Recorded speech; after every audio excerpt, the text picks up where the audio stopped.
kind of held on to this one a little bit. We could have put it into the roster conversations, but I figured we would actually talk about kind of the more widespread and broad topic of this one.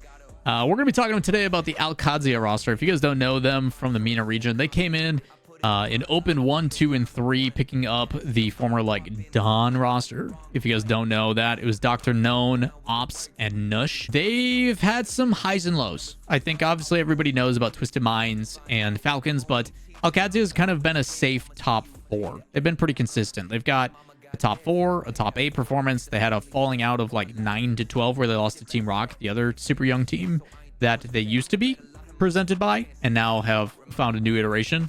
But they've got multiple top 4s, multiple top 6s. They've kind of been in the conversation, right? They've played upset. They've had moments, but they haven't really been able to really get into that top 2 conversation, which is unfortunate because in MENA, that's the only 2 spots that are available to go to majors and essentially the World Championship.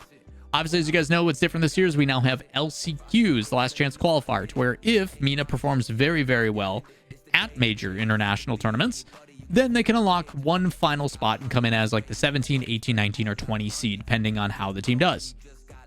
That happened. Falcons finally won their first major, as you guys saw in Raleigh.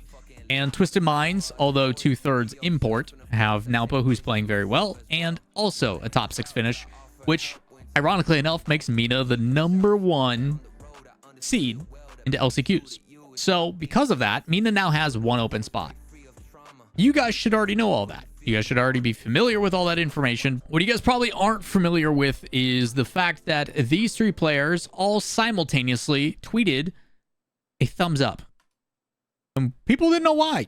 On July 6th at 1:45 p.m., there was 3 thumbs up, all from all 3 players.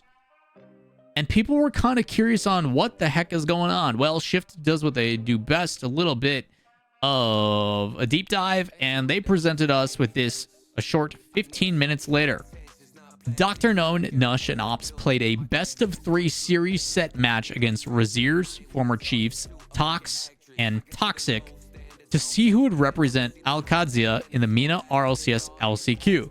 The MENA squad won 2 series, one on EU servers and one on MENA servers, to secure the win. A couple things that I like about this. Number 1, local talent defending their roster spot. Big W. Always a big fan of local talent being able to go up against competitors from other regions and say, hey, we are still the better team both on your server turf and our server turf. We are deserving of it. I am all for competition. I am all for organizations saying, hey, we have been with you now for 5-6 months. Results-wise, they haven't been good enough. But what irritates me, or what frustrates me, and this is kind of what today's video I really want to focus on, is when looking at the standings, they're part of the conversation. They're like one result off of top 3.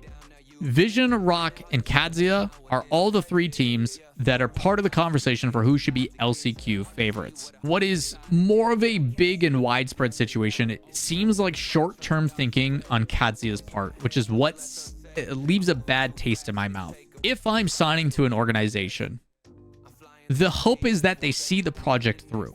They are committed to the process of, we have signed this team, we believe in this team, we're supporting this team.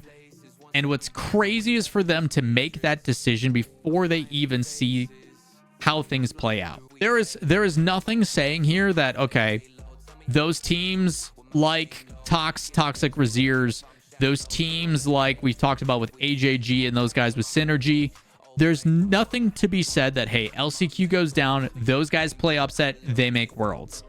At least support your team to the end of the season, because they are going to be signing up. They are going to be playing in the LCQ. Instill confidence. Be like, double down. We believe in you guys. You have this. We trust that you guys can get the job done and bring us to Worlds. Instead, before that happens, we go, you know what? You guys haven't done good enough. We're going to make you try out for a spot before things happen. Even though we believe in you in this project, fight for your roster spot. If you don't win, we're dropping you. We're picking up the other team. For Alcadzia's business mentality, and I'll try to be as non-biased in this, if you're Alcadzia, yes, the guys haven't performed good enough to be in that conversation of one of the top to go to the major. But they're definitely within fighting distance. If they have their day, which we've seen, they've peaked multiple times, in the top 4 conversation, there is possibility that they could go and play upset. When ironically, what they could have done is continued to support their team. They could have continued to back them. They could have easily just been like, we trust you guys to handle LCQ and get the business done. We believe in you. And then if that doesn't work, then you can go to the team that did make it, whether it be the import teams or otherwise, and say, we would like to sign you so we can be at the World Championship. To which then I go, obviously makes sense. No different than we talked about yesterday. With Chiefs and Power and those guys releasing their rosters, I would not be surprised if Chiefs or Power is like, you know what, it is in our best interest to have representation and marketing purposes at the World Championship. Let's go sign the SAM LCQ team or the NA LCQ team or whatever it may be. If I am these 3 players, as soon as my contract is up, I want nothing to do with that organization. They didn't believe in us. They didn't believe in me. They actively tried to make us fight for our spot and get rid of us before the season was over. And while that might be a short-term good W thing for Alcadzia, if they do get the roster that does end up going and doing it, you still have to play in the LCQ. Like, they still have to go through the qualifier. Like, what are we doing? I understand the decision. I understand the reasoning behind why you would do what you do, which it seems like it was 3 series. I don't know if it was a best of 5 or what, but like, not only are you playing on ping disadvantages, like, how can you really gauge how things are going to be? But to do that before they even play in the qualifier and make the event, like, selfishly, what I would have hoped happened is these 3 would have beat them. Say these 3 win 2 series out of 3. Alcadzia drops their roster. It fuels a fire between these 3, and then these 3 make the LCQ. To me, that would have been even more hilarious. So when people wonder what is the current state of things, when people wonder like what's going on in Rocket League, people wonder why like the organization stuff, like the harsh reality is players need to get paid. We'll talk about this in a future video about salaries and why people are retiring so much, whether it be Arsenal, AJ, Chicago, Realize, and a plethora of others.